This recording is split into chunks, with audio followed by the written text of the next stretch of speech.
like a phoenix, born from the ashes. I take care of my own. Torn down, we're assassins. You can't suffocate my spirit. On avait bien commencé pourtant. Sasha Banks, Becky Lynch, Hell in a Cell match, opener du show. On est en plein dans le thème du pay-per-view. C'était violent, c'était bien construit, bien raconté, une bonne durée. Bref, tout pour bien commencer le show.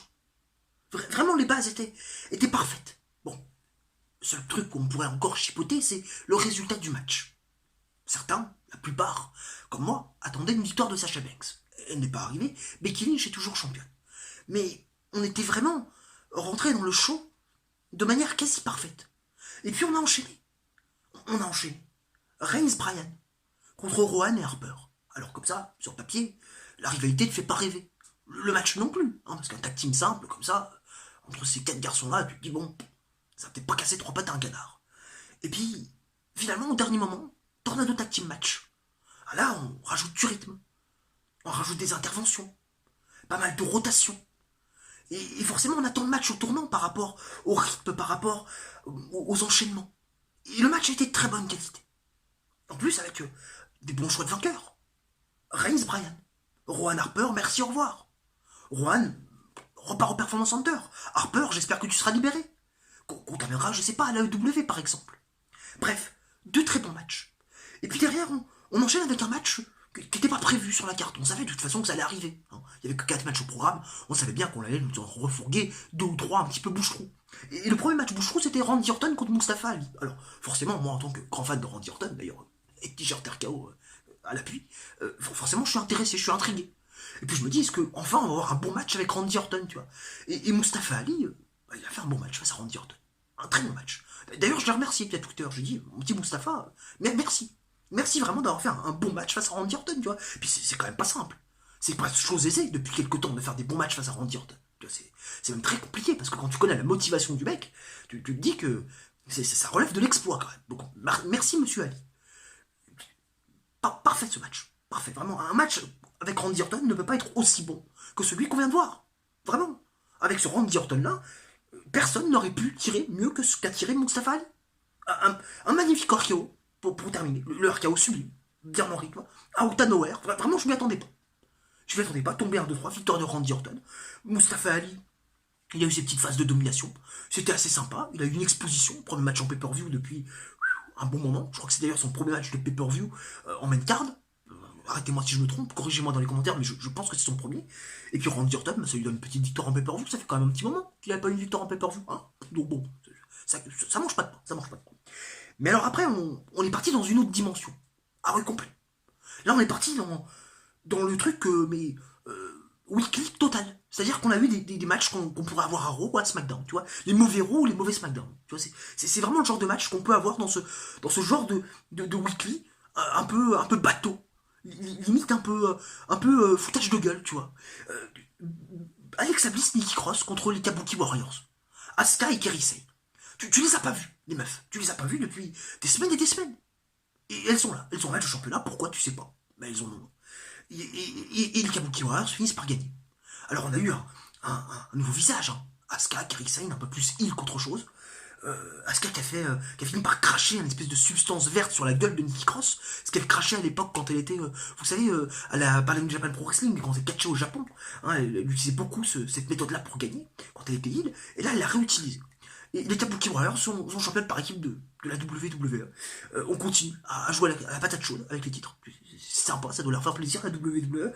Comment on va faire pour promouvoir les titres avec ces championnes-là qui parlent pas un mot d'anglais, hein, sachant que Paige en plus, et c'est Rock fait opérer de la nuque, donc forcément elle est absente, hein, elle est indisponible pour une durée, encore une fois, indéfinie, indéterminée, on ne sait pas du tout quand est-ce qu'elle reviendra. Donc comment tu veux promouvoir une ceinture, des titres qui ont foutrement besoin d'être promus, avec des filles qui ne parlent pas anglais et qui aussi ne font pas lever les gens, parce que Kairi Sane ne fait pas lever les gens. Asuka, elle a perdu toute crédibilité aux yeux des fans, donc au final tu te dis comment on va faire, quoi. Et en plus de ça, pour couronner le tout, le match n'était pas fou. Alors vraiment, là c'était vraiment le premier match foutage de gueule du show. Et attention, bougez pas, il y en a un deuxième qui arrive. Léo aussi contre les Viking Raiders et Braun Strowman. Alors on sait que les aussi, notamment Gallows et Anderson, et Eric merde, et comment il s'appelle l'autre, merde, je me souviens pas, bref, Gallows Anderson, et donc les Viking Raiders ont un petit peu voilà, un business à traiter, hein, tu vois, ils ont quand même une rivalité à terminer. On sait qu'ils se sont coûtés un petit peu le possible championnat par équipe d'Euro lorsqu'ils se sont auto-disqualifiés lors d'un Monday Night Raw où c'était un Gaufflet match, un six-tag team Gaufflet match. Bref, c'était absolument dégueulasse le truc. Tu te demandes comment ils ont pu inventer ça. C'était pour devenir challenger numéro 1 au titre de Braun Strowman et de Seth Rollins à l'époque. Hein, c'était Dolph Ziggler et Bobby Roode, toujours actuel champion par équipe d'Euro, qui avait d'ailleurs remporté ce tournoi-là. Et donc, on sait qu'ils ont, par rapport à ça, par rapport à cette affaire, tu sais, il va y avoir un business à terminer, mais tu rajoutes, voilà, Styles pour qu'il ait un match, tu vois, genre Pay-Per-View il le sait quand même, c'est quand même Jay Styles, tu vois, il est champion des États-Unis, puis tu rajoutes Braun Strowman, tu vois, qui a pas de plan, parce que Braun Strowman, tu vois, le mec il s'est fait discréditer, il s'est fait casser le cul par Seth Rollins au dernier Pay-Per-View, maintenant le mec, tu te demandes si tu le prends encore en sérieux, mais bon, tu me blaires parce qu'il faut quand même le poser là.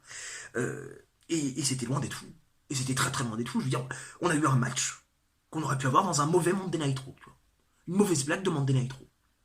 Ah, c'était des disqualifications. Ah ouais, tranquille.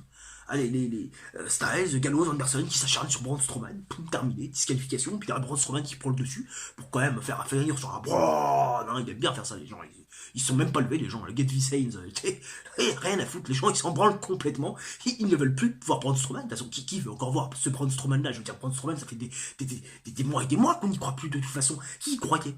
Mais je l'ai dit, même dans ma vidéo pronostic de Clash of Champions, il est là pour rivalité de transition. On fait pas confiance à Braun Strowman.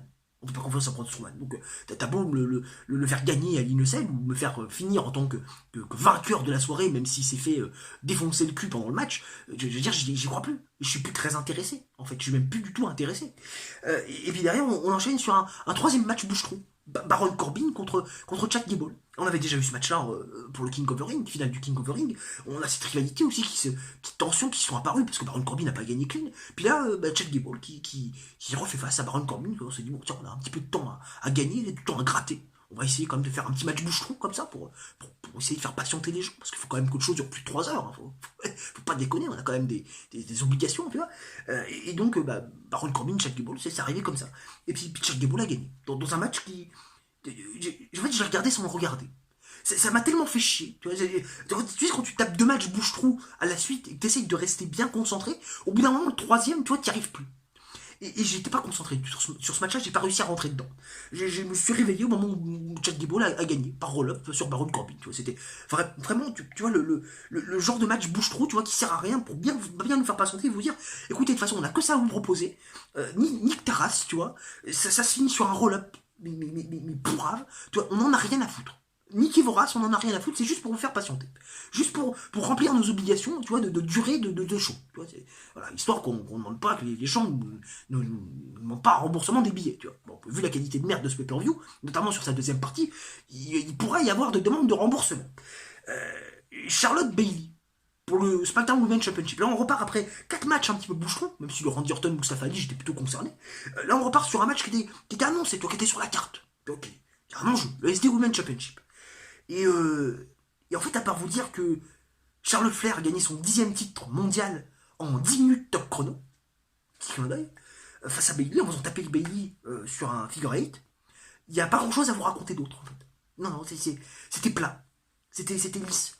J'ai passé plus de temps sur mon portable qu'à regarder le match, en fait. Je m'en suis foutu. Je m'en suis foutu. Parce que c'est un peu du foutage de gueule. D'ailleurs, les gens ont hué à la fin. Ils ont hué sur le faire 10 fois championne féminine. C'est pas sur un pay-per-view comme il Innocent qu'il faut le faire gagner. Non, c'est surtout qu'il était dans la Taker Picture depuis un petit moment, quand même. Depuis qu'il est revenu, au final. Donc, les gens ont gros sur la patate, tu vois. Ils disent, qu'est-ce que c'est que ce foutage de gueule? Qu'est-ce que c'est que ce foutage de gueule? Charlotte, championne, en quel honneur? On va se taper Charlotte Flair, Becky Lynch à Survivor Series? Ah, parce que oui, on l'a eu à Evolution, on l'a eu à l'Innocent, mais on l'a pas eu à Survivor Series. Hein. Ah non, on l'a pas eu à Survivor Series, on va nous le taper. Ça, on va nous le donner. Ah, ça, c'est sûr, on va nous le donner. Les gars, ils sont là, ils regardent Vince McMahon, mais qu'est-ce que c'est que ce truc? Qu'est-ce que c'est que ce putain de truc? Qu'est-ce que c'est que ce foutage de gueule? Et d'ailleurs, on se pose la même question avec le main event. Ah ouais, Seth Rollins contre The Fiend, par Wyatt. Ah ben, Universal Championship, il paraît que Vince McMahon a adoré la fin. Alors il va falloir quand même que tu m'expliques ce qu'il y a de bon, en fait, dans la fin. Ça fait polémique.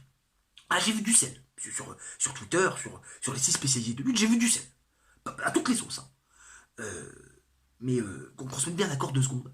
Dans un premier temps, The Fiend, mon petit Vince McMahon, donc a adoré la fin du match, a adoré, en fait, la construction de tout le truc, et notamment de la fin, parce que c'est ça qui est ressorti sur les rapports, en fait. Mon petit Vince McMahon, dans un premier temps, The Fiend a été montré dominant, ou tout du moins on a construit un personnage très mystique, très monstrueux, tu vois, et quand même qui avait voilà, des caractéristiques de personnage et de lutteur dominant, tu vois. Il s'est jamais pris un coup, il a toujours bien vendu, bien montré sa puissance, en fait. Il a vendu sa puissance, sa suprématie, sur toutes les personnes qu'il a attaquées. Et là, le mec se fait victimiser. Complètement. Tout le match, le 3/4 du match, il s'est victimisé. Sur les 16 minutes que le match a comporté, il s'est fait victimiser.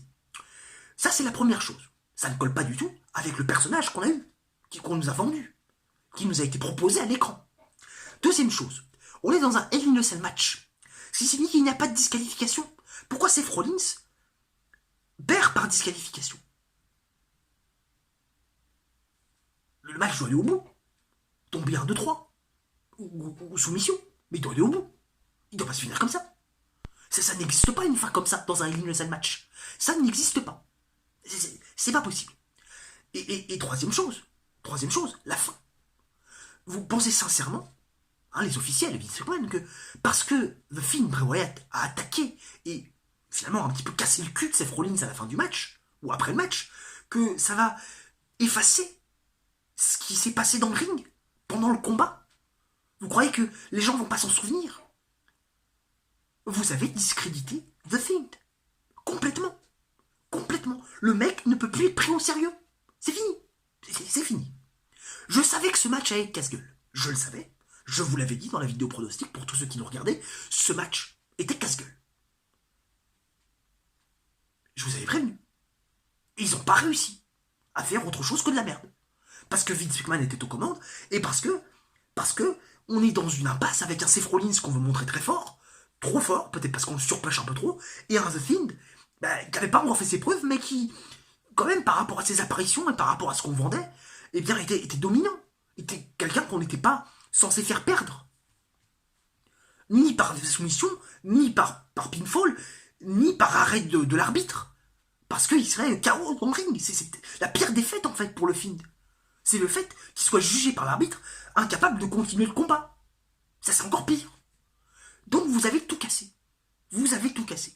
Je vais pas m'énerver. J'ai autre chose à faire que m'énerver dans cette vidéo, tu vois. Je vais prendre sur moi, tu vois. Je vais voir ce qui va se passer sur Monday Night Raw parce que j'ai regardé ce show en 2 parties, hein. D'où le fait que vous l'ayez que mardi, finalement.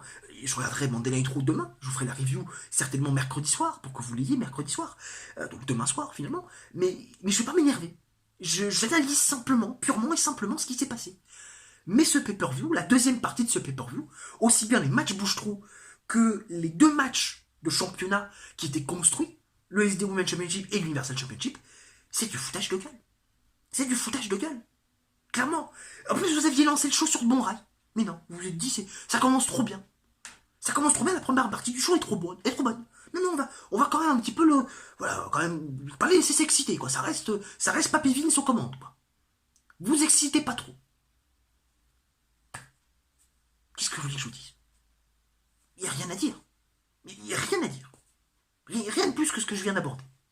Enfin bref, les gens, si vous avez aimé cette vidéo, n'hésitez pas à la liker, n'hésitez pas à la partager également, à commenter cette vidéo pour dire ce que vous avez pensé de ce show. Alors, je pense que la plupart des commentaires seront assez négatifs, parce que en même temps ce show est plus négatif que positif. Hein. Je veux dire que vu les bourdes énormes qu'ils ont faites, tu peux pas vraiment te dire que c'est positif. Et puis sur ce, les fans de catch, nous on se retrouve dès demain pour la review de Monday Night Raw. Bougez pas, sur ce, ciao, bye bye, on se retrouve très vite. Ciao, et surtout, restez connectés. C'est important.